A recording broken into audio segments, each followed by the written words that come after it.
اللهم صل على محمد وعلى آل محمد كما صليت على إبراهيم وعلى آل إبراهيم إنك حميد مجيد اللهم بارك على محمد وعلى آل محمد كما باركت على إبراهيم وعلى آل إبراهيم إنك حميد مجيد সকল প্রশংসার মালিককে, সকল ক্ষমতার উৎসকে। কেউ যেটা পারে না পারে কে, কেউ যেটা দেখে না দেখে কে, কেউ যেটা শোনে না শোনে কে। সে আল্লাহ তাআলার দরবারে আমরা শুকরগুজার হচ্ছি। সবাই পড়ে নিচ্ছি কালিমাতুশ শুকর, আলহামদুলিল্লাহ। প্রিয় চট্টলাবাসী, গলা ছেড়ে দিয়ে আওয়াজ করে একসাথে সবাই পড়ুন, রব্বানা লাকাল হামদ হামদান কাসীরান তাইয়্যিবান মুবারাকান ফি ইয়া রাব্বি লাকাল হামদু কামা ইয়ানবাগি লিজালালি ওয়াজহিকা ওয়া আযীমি সুলতানিকা লাকাল হামদু বিল ঈমান লাকাল হামদু বিল ইসলাম লাকাল হামদু বিল কুরআন। আল্লাহ রাব্বুল ইজ্জা ওয়াল জালালের দরবারে শুকরিয়া জ্ঞাপনের পাশাপাশি আমি আজকের এই ঐতিহাসিক চট্টগ্রামের প্যারেড ময়দানে আয়োজিত 5 দিন ব্যাপী তাফসিরুল কোরআন মাহফিলের যারা সম্মানিত আয়োজক বৃন্দ, ইসলামী সমাজ কল্যাণ পরিষদ চট্টগ্রামকে অন্তরের অন্তঃস্থল থেকে ধন্যবাদ এবং মোবারকবাদ জানাতে চাই, যারা দীর্ঘ কয়েক মাস ব্যাপী অনেক কষ্ট করে, অনেক ডিজাইন করে, অনেক প্ল্যান প্রোগ্রাম করে এরকম চমৎকার একটি কোরআনের বাগানকে সাজিয়েছে। আজকের এই প্রোগ্রামের সম্মানিত সভাপতি, প্রধান অতিথি, বিশেষ অতিথি, মঞ্চে উপবিষ্ট উলামায়ে কেরাম, কমিউনিটি লিডার্স, চট্টগ্রামের বিভিন্ন পর্যায়ের বিভিন্ন দলের সামাজিক, ধর্মীয়, রাজনৈতিক নেতৃবৃন্দ, ব্যবসায়ী ভাইয়েরা, চাকরিজীবী ভাইয়েরা, শ্রমজীবী ভাইয়েরা, ছাত্র ভাইয়েরা, পর্দার আড়ালে আমার মায়েরা এবং বোনেরা, সাংবাদিক বন্ধুরা, মিডিয়া কর্মী, ইউটিউবার্স, ভলান্টিয়ার্স, আপনাদের সবাইকে অন্তরের অন্তঃস্থল থেকে শুভেচ্ছা জানাই, মোবারকবাদ জানাই। আপনারা সবাই কেমন আছেন? সবাই ভালো আছেন? সুস্থ আছেন? দোয়া করি আল্লাহ তাআলা আপনাদের সবাইকে ভালো রাখুন, সুস্থ রাখুন, নিরাপদে রাখুন। আমরা সবাই পড়ি আমিন। সম্মানিত সুধী, হযরতুল আল্লাম শহীদ মরহুম আল্লামা দেলওয়ার হোসেন সাঈদী রাহিমাহুল্লাহ, ওনার স্মৃতি বিজড়িত আজকের এই ঐতিহাসিক প্যারেড ময়দানের তাফসিরুল কোরআনের প্রোগ্রামে সব আছে। স্টেজ আছে, শ্রোতা আছে, প্যান্ডেল আছে, মিডিয়া কাভারেজ আছে, কিন্তু আমাদের কলিজার টুকরাটা আমাদের মাঝে নাই। আজকের এই প্রোগ্রামে আলোচক হয়ে এই চেয়ারে আমি না বসে ওই শ্রোতাদের কাতারে বসে যদি আমাদের আল্লামার নুরানি চেহারার দিকে তাকিয়ে ওয়াজ শুনতে পারতাম, আমাদের হৃদয়টা ঠান্ডা হয়ে যেত, আমাদের তৃষ্ণার্ত হৃদয় শান্ত হতো। সব আজকে আছে, কি যেন নাই, ঠিক কিনা বলেন? আল্লাহ তাআলা প্রতি 100 বছরে একজন মুজাদ্দিদ পাঠায়, প্রতি 100 বছরে একজন মুজাদ্দিদ, যিনি সমাজকে সংস্কার করেন। আল্লামা দেলওয়ার হোসেন সাঈদী রাহিমাহুল্লাহ ছিলেন তেমন একজন মুজাদ্দিদ। চিৎকার করে বলেন ঠিক কিনা? উনি শিরক বিদআতের আস্তানাকে তছনছ করে দিয়েছেন, তাওহীদের বাণীকে সমুন্নত করেছেন, গণমানুষের কাছে তাফসিরুল কোরআনকে জনপ্রিয় করেছেন। আজীবন আজীবন তিনি ইসলামকে বিজয়ী শক্তি হিসেবে দেখার স্বপ্ন দেখতেন। এত প্রাঞ্জল ভাষা, এত চমৎকার আধুনিক প্রেজেন্টেশন, গণমানুষের কাছে কোরআনের তাফসিরকে এভাবে জনপ্রিয় করে তোলার মতো ব্যক্তিত্ব আল্লামা সাঈদী ছাড়া দ্বিতীয় কেউ এই বাংলার ভূখণ্ডে নাই। এই যে তাফসিরুল কোরআন, এই যে টার্মিনোলজি, এই টার্মটাই উনি আসলে জনপ্রিয় করেছেন। আমরা আগে জানতাম না যে এভাবে তাফসির করা যায়, এভাবে scientific indications of the Holi কোরআনকে মানুষের কাছে পেশ করা যায়, এভাবে এত জীবন ঘনিষ্ঠ করে, এত ইন্টারেক্টিভ করে কোরআনের কথাগুলো মানুষের কাছে উপস্থাপন করা যায়। উনি অন্যায়ের বিরুদ্ধে সবসময় সোচ্চার ছিলেন, প্রতিবাদী কণ্ঠস্বর ছিলেন। ওনার আলোচনা শুনলে দেহের রক্ত টকবক করে ফুটতে থাকতো। আল্লাহু আকবার, আল্লাহু আকবার, আল্লাহু আকবার। He was a strong mouthpiece of Islamic revivalism. Islamic জাগরণের স্ট্রং মাউথপিস ছিলেন আল্লামা সাঈদী রাহিমাহুল্লাহ। অনেক দোয়া পেয়েছেন। আমরা পড়েছি, এমন জীবন তুমি করিবে গঠন, মরণে হাসিবে তুমি, কাঁদিবে ভুবন। গোটা বিশ্বকে তিনি কাঁদিয়েছেন। আল্লামা যখন ইন্তেকাল করলেন, আমি তখন মালয়েশিয়া থেকে যুক্তরাষ্ট্রে একটা কনফারেন্সে যোগ দিতে যাচ্ছি, কাতার এয়ারলাইন্সে। মালয়েশিয়া থেকে দোহাতে নামলাম। দোহায় যখন আমার ট্রানজিট, তখন শুনতে পেলাম যে আল্লামা বিদায় নিয়েছেন। সোশ্যাল মিডিয়ায় শুনে বিশ্বাস করতে পারলাম না। মুহূর্তের মধ্যেই মাসুদ সাইদি ভাইকে মেসেজ করলাম, উনি কোনো উত্তর দিতে পারলেন না। মাসুদ ভাইয়ের সাথে যখন কোলাকুলি করি, আমাদের শামীম ভাইয়ের সাথে যখন কোলাকুলি করি, মনে হচ্ছে আল্লামা সাইদির ঘ্রাণ পাই। শরীরটা লিটারালি কাঁপছিল, নিজেকে মানাতে পারছিলাম না, বিশ্বাস করতে পারছিলাম না যে আসলে আল্লামা বিদায় নিয়েছেন। ইন দ্য মিন টাইম আমার সেকেন্ড ফ্লাইট দোহা টু নিউ ইয়র্ক, 12 ঘন্টার ফ্লাইটে উঠলাম। ইন্টারনেট থেকে বিচ্ছিন্ন হলাম। নামার পরে শুনলাম আল্লাহু আকবার, যেখানে ওনাকে কবরস্থ করার কথা ছিল সেখানেও কবর দিতে দেয়া হয় নাই। ছবিগুলো দেখতে লাগলাম, হাসিমাখা মুখ, হাসিমাখা নিথর দেহটা, মরণে হাসিবে তুমি, কাঁদিবে ভুবন। From east to west, from north to south, the entire globe, গোটা বিশ্ব ওনার জন্য কেঁদেছে। গোটা বিশ্ব কেঁদেছে, কাবার গিলাফ ধরে ধরে মানুষ চিৎকার করেছে। এর চেয়ে শ্রেষ্ঠ মৃত্যুকার হতে পারে? আমাদের আল্লামার আর কি পাওয়ার ছিল বলেন? আর কি পাওয়ার ছিল? কুল্লু নাফসিন যায়িকাতুল মাউত, যারাই দুনিয়াতে আসবে তারা ইন্তেকাল করবে, এটা আমরা মেনে নেই, এটা আমরা জানি।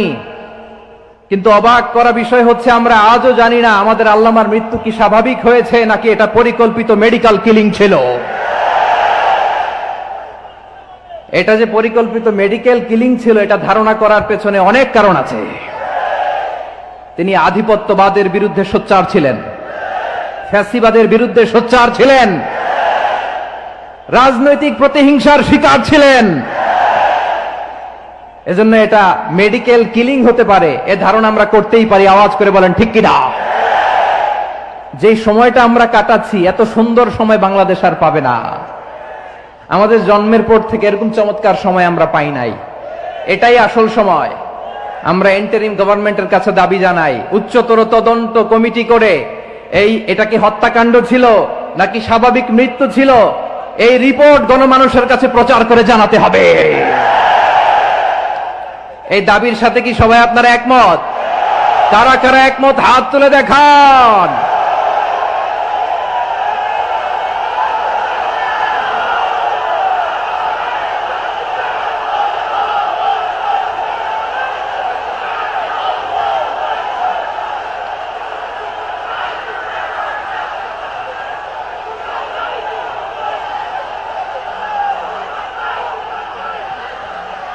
আকবার, আল্লাহু আকবার, আল্লাহু আকবার।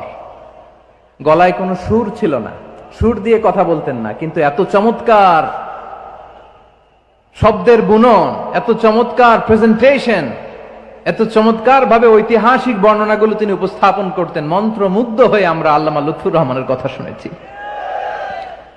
আমরা হযরতুল আল্লাম লুৎফুর রহমান রাহিমাহুল্লাহর জন্য এই বিশাল ময়দান থেকে দোয়া করছি, আল্লাহ তাআলা তুমি তোমার এই খাদেমকে জান্নাতের মেহমান হিসেবে কবুল করে নাও।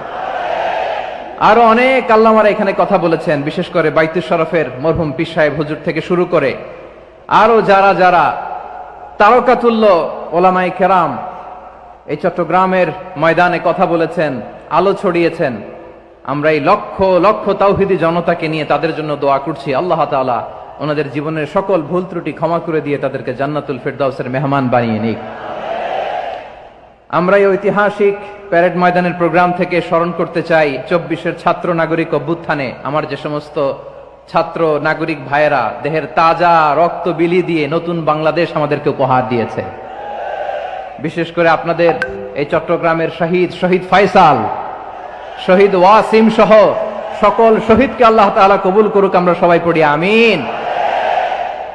প্রিয় ভাইয়েরা, আমি নগণ্য একজন কোরআনের ছাত্র, এত বিশাল মঞ্চে এত বড় প্ল্যাটফর্মে কথা বলা আমার জন্য সাজে না। তারপরও আমাদের মুরব্বীরা আমাদের ডানে বায়ে বসে আছেন, ওনাদের আদেশ ক্রমে, ওনাদের অনুমতি ক্রমে কিছু কথা আজকের এই ঐতিহাসিক প্রোগ্রামে আপনাদের সামনে উপস্থাপন করার চেষ্টা করব। ওমা তৌফিক ইল্লা বিল্লাহ। প্রিয় ভাইয়েরা, 5 দিন ব্যাপী এই তাফসিরুল কোরআনের প্রোগ্রামে অনেক ওলামা হযরত কথা বলেছেন। যারা কোরআন সুন্নাহ থেকে আমাদেরকে কোরআনের কথাগুলো শোনালেন, আমরা যেন সেগুলো আমল করতে পারি, আল্লাহ আমাদেরকে তৌফিক দান করুক। শুরুতে আমাদের নিয়তটাকে খালেস করে নেওয়া দরকার। এই যে গ্যাদারিং, এই যে হিউজ শোডাউন, এগুলো যদি আমাদের নিজেদেরকে পরিবর্তন না করে তাহলে এতে কোনো লাভ নাই। জোরে বলেন ঠিক কিনা? এই প্রোগ্রাম যদি আমাদের জীবনকে পরিবর্তন করে, আমাদের চিন্তার ডিএনএ কে চেঞ্জ করে দেয়, তাহলেই চট্টগ্রামের প্যারেড ময়দান সার্থক। আসুন আমরা চিন্তাকে খালেস করে নেই। আমরা সবাই নিয়ত করি যে যতটুকু কথা আমরা কোরআনের আলোকে শুনবো, আমলের নিয়তে শুনবো ইনশাআল্লাহ। বলেন সবাই। আপনারা সবাই ঠিকঠাক আছেন তো? কখন আসছেন আপনারা? সবাই আসছেন কখন? সকালে, কেউ দুপুরে, 9টায়? আল্লাহ আল্লাহ আল্লাহ। দুপুরের খাবার খাওয়ার সুযোগ হয়েছিল? খান নাই? রোজা রাখছেন? আহা, আমি কি দিয়ে বিদায় দেব আমার এই ভাইগুলোরে? আল্লাহ তুমি আমার ভাইগুলোরে কবুল করো। ইসলামের পক্ষের এই গণজোয়ারকে আগামীর বাংলাদেশের ইসলামের জন্য তুমি কবুল করো। যেই ভালোবাসা ইসলামের জন্য হয়, যেই গণজোয়ার কোরআনের জন্য হয়, পৃথিবীর কোন শক্তি দিয়ে সেটাকে আটকানো যায় না। জোরে বলেন ঠিক কিনা? এজন্য গ্রাজুয়ালি, সিস্টেম্যাটিক্যালি, মেথোডোলজিক্যালি আমাদেরকে আগাতে হবে, শুধু আবেগ দিয়ে নয়। বিবেকেরও দরকার আছে না নাই?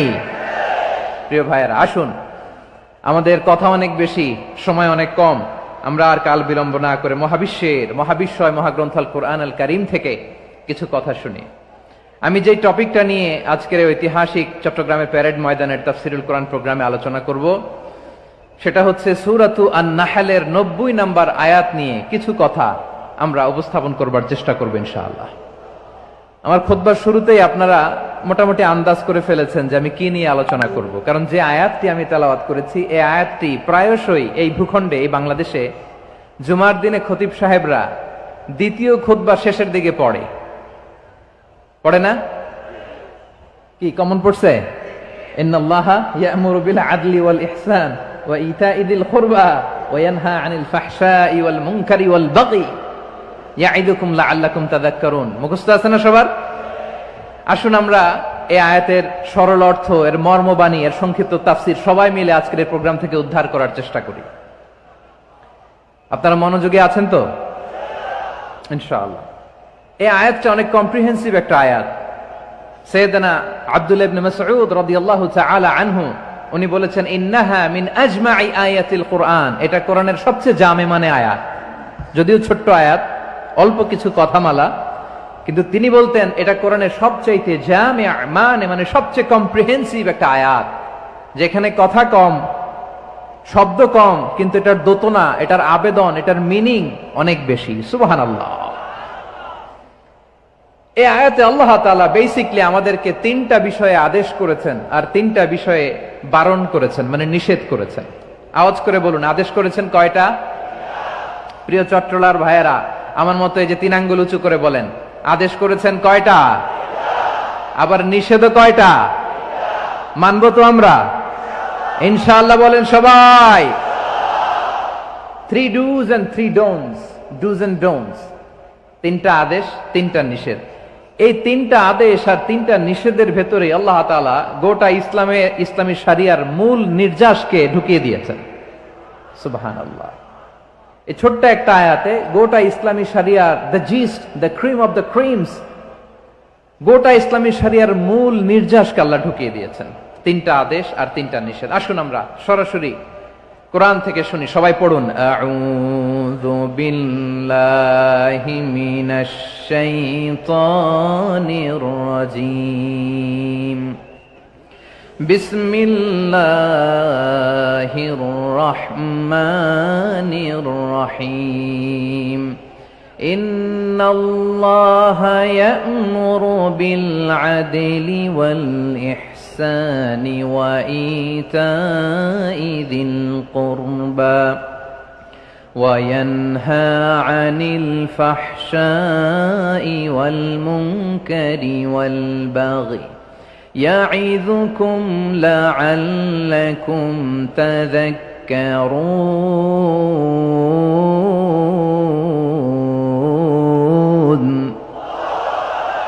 আল্লাহ তাআলা ইরশাদ করছেন, ইন্নাল্লাহা ইয়া'মুরু বিল আদলি ওয়াল ইহসান, নিশ্চয় আল্লাহ তাআলা তোমাদেরকে ন্যায় বিচারের আদেশ দেন, সদাচরণের আদেশ দেন, নিকটাত্মীয়দেরকে দানের আদেশ দেন। আদেশ কয়টা? আওয়াজ করে সবাই বলুন তো, কয়টা? নিশ্চয় আল্লাহ তাআলা তোমাদেরকে ন্যায় বিচারের আদেশ দেন, সদাচরণের আদেশ দেন, তিনি তোমাদের নিকটাত্মীয়দেরকে দানের আদেশ দেন, আর তিনি তোমাদেরকে অশ্লীলতা থেকে নিষেধ করেন, মন্দ কাজ থেকে নিষেধ করেন, অবাধ্যতা সীমা লঙ্ঘন থেকে নিষেধ করেন। তিনি তোমাদেরকে উপদেশ দেন যাতে তোমরা শিক্ষা গ্রহণ করো। সুবহানাল্লাহ। উপদেশ দিচ্ছে স্বয়ং কে? তিনটা জিনিসের আদেশ। ইয়া'মুরু বিল আদল, সুবিচার ন্যায় বিচারের আদেশ তিনি দেন। ইহসানের আদেশ দেন, যাতে আমরা ইহসান করি, একে অপরের প্রতি সুবিচার করি, মহানুভবতা দেখায়, অনুগ্রহ দেখায়, আর নিকট আত্মীয়দেরকে যেন আমরা দান করি। এই তিনটা আদেশ তিনি দিয়েছেন। আর কোন তিনটা জিনিস থেকে তিনি বারণ করেছেন? অশ্লীলতা, ফাহশা, মুনকার, মানে সব মন্দ আর অসৎ কাজ, এগুলো থেকে তিনি আমাদেরকে বারণ করেন। ওয়াল বাগি, অবাধ্যতা, সীমা লঙ্ঘন, এই তিনটা কাজ থেকে তিনি আমাদেরকে বারণ করেন। তিনি আমাদেরকে উপদেশ দেন, স্বয়ং আল্লাহ তাআলা আমাদেরকে উপদেশ দেন যাতে করে আমরা শিক্ষা গ্রহণ করি। সুবহানাল্লাহ পড়ে। তাহলে আসুন আমরা ধরে ধরে একটা একটা করে সামনের দিকে আগাই। আল্লাহ তাআলা প্রথমে আমাদেরকে আদেশ দিয়েছেন আদালের। ইন্নাল্লাহা ইয়া'মুরু বিল আদল। আওয়াজ করে বলুন আল আদাল। সবাই পড়ুন আল আদাল। আমরা উর্দু জানি, হিন্দি জানি, অনেকে ইংরেজিও জানি, কিন্তু আরবি শব্দগুলো আমাদের মুখ দিয়ে বেরোতে চায় না। আওয়াজ করে বলুন আল আদাল।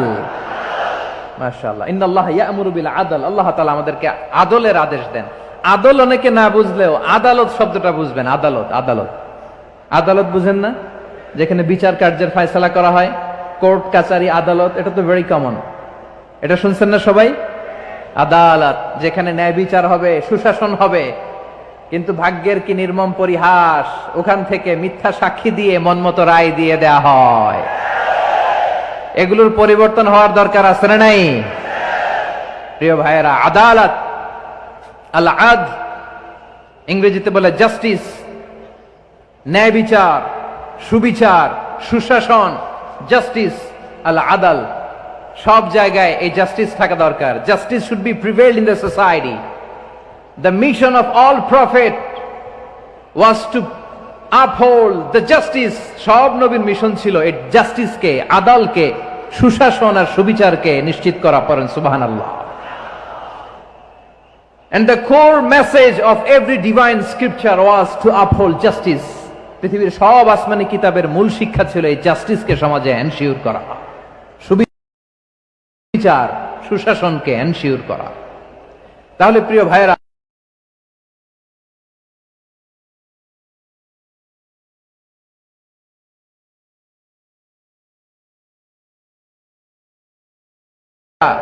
আমরা বুঝতে পারলাম আল আদ শব্দের মানে হচ্ছে ইনসাফ বা সুবিচার।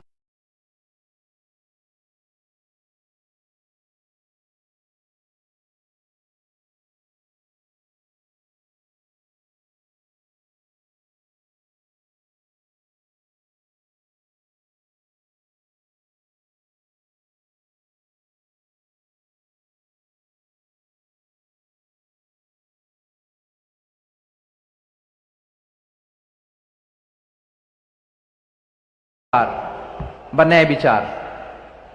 এটা হচ্ছে একটা general meaning, very general meaning.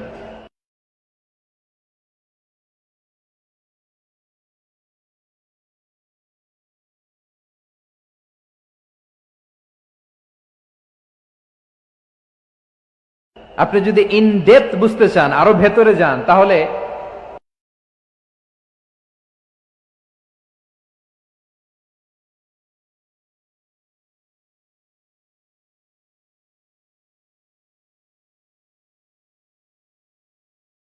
আদল মানে হচ্ছে সমন্বয়, আদল মানে হচ্ছে ভারসাম্য, ব্যালেন্স। আদল মানে হচ্ছে মধ্যম পন্থা।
সুবহানাল্লাহ পড়েন। কারণ সব সময় সমান সমান হইলেই সুবিচার হয় না। কথা কি বুঝতেছেন? ইসলামের দ্য কনসেপ্ট অফ আদল, এটা এমন আদল, এটা সব সময় সমান সমান নয়। যখন সমান সমান দেয়া দরকার, ইসলাম সমান সমান দেয়। যখন ব্যালেন্স করা দরকার, চেক এন্ড ব্যালেন্স, সমন্বয়, ভারসাম্য করা দরকার, তখন ইসলাম ভারসাম্য করে দেয়। এটার নাম আদল। সুবহানাল্লাহ।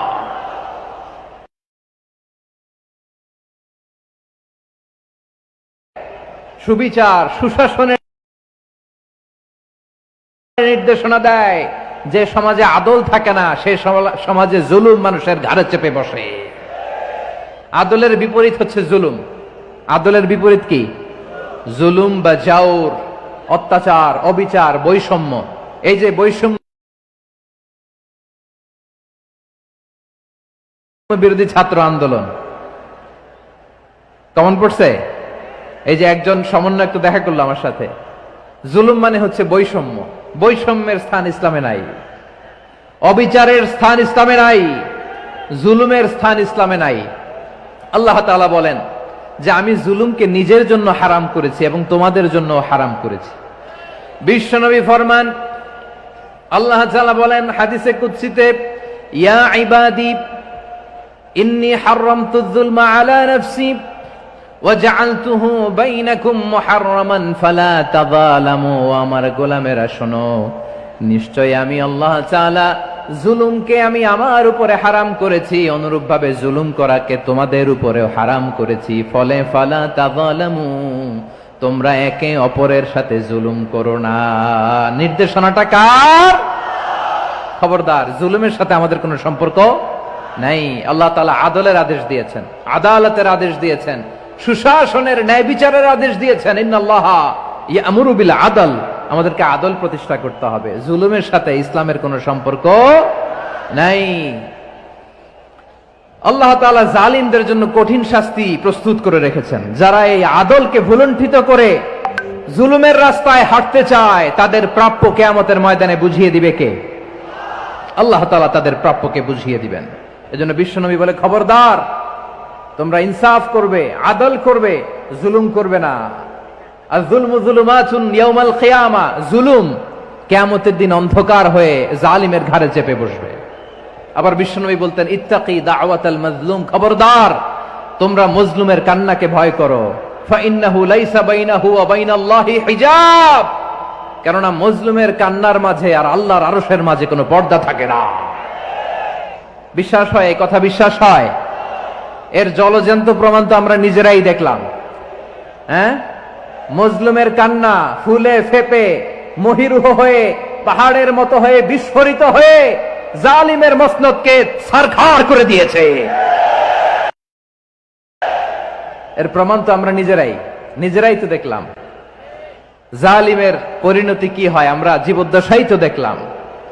এমনও কোন জুলুম নাই যে হয় নাই, ঠিক কিনা বলেন? আহারে জুলুম, আহারে জুলুম। রিসেন্টলি আয়না ঘরের কিছু ছবি প্রকাশিত হয়েছে সোশ্যাল মিডিয়ায়, দেখেছেন আপনারা? হ্যাঁ, ছোট্ট একটা জায়গা, স্বাধীন মানুষকে প্রাণীর মতো পাখির মতো খাঁচায় বন্দী করে রেখেছে।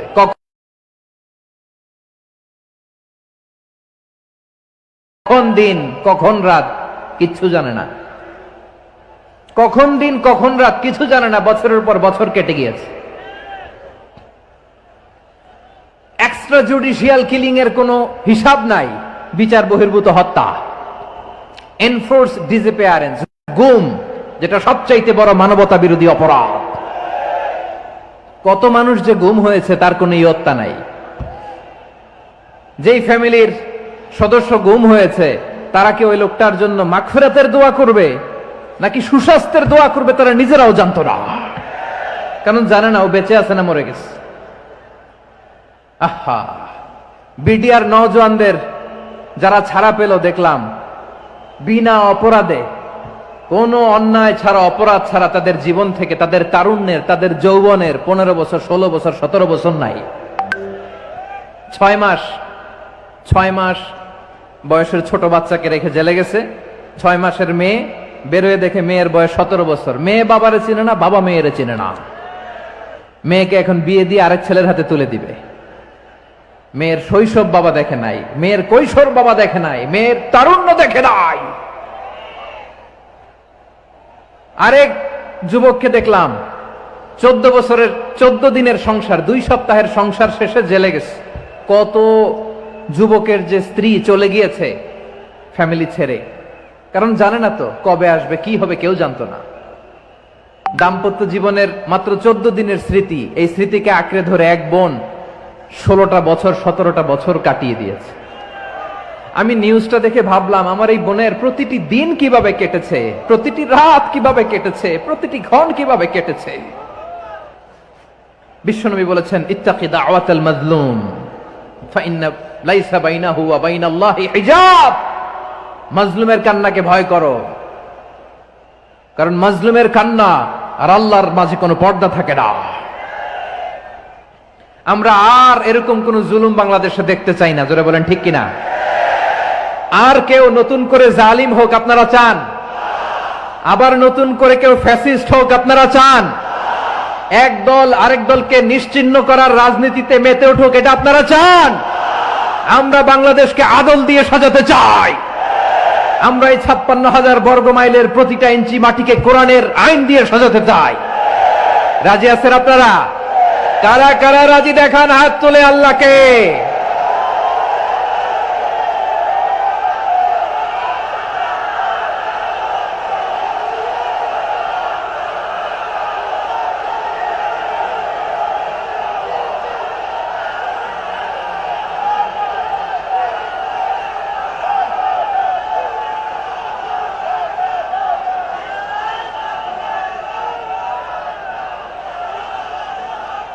বসুন আমার প্রিয় বীর চট্টলার তৌহিদি মুসলমান, আমরা আর নতুন করে কেউ জালিম হোক এটা চাই না, নতুন করে আবার কেউ ফ্যাসিস্ট হোক আমরা চাই না, এক দল আরেক দলকে নিশ্চিহ্ন করার রাজনীতি করুক আমরা চাই না। আমরা সুশাসনের বাংলাদেশ চাই, আমরা মানবিক বাংলাদেশ চাই, আমরা একটা সমৃদ্ধ বাংলাদেশ চাই, আমরা বিশ্বের বুকে সম্মান নিয়ে মাথা উঁচু করে দাঁড়াতে চাই, ঠিক কিনা বলেন? আল্লাহ বললেন এটা যদি তোমরা চাও একটা সমৃদ্ধ সমাজ যদি বিনির্মাণ করতে চাও, মানবিক সমাজ যদি বিনির্মাণ করতে চাও, আমি তোমাদেরকে সেজন্য প্রথমে আদালতের নির্দেশ দিলাম। ইন্নাল্লাহা ইয়া'মুরু বিল আদল, নিশ্চয় আল্লাহ তাআলা তোমাদেরকে ন্যায় বিচার, সুশাসন এটার আদেশ দেন। সুবহানাল্লাহ। আদাল, ন্যায় বিচারের আদেশ আল্লাহ তাআলা কোরআনের বিভিন্ন আয়াতে দিয়েছেন। আল্লাহ তাআলা বলছেন, ইন্নাল্লাহা يأمركم أن تؤدوا الأمانات إلى أهلها وإذا حكمتم بين الناس أن تحكموا بالعدل إن الله نعم ما يعظكم به إن الله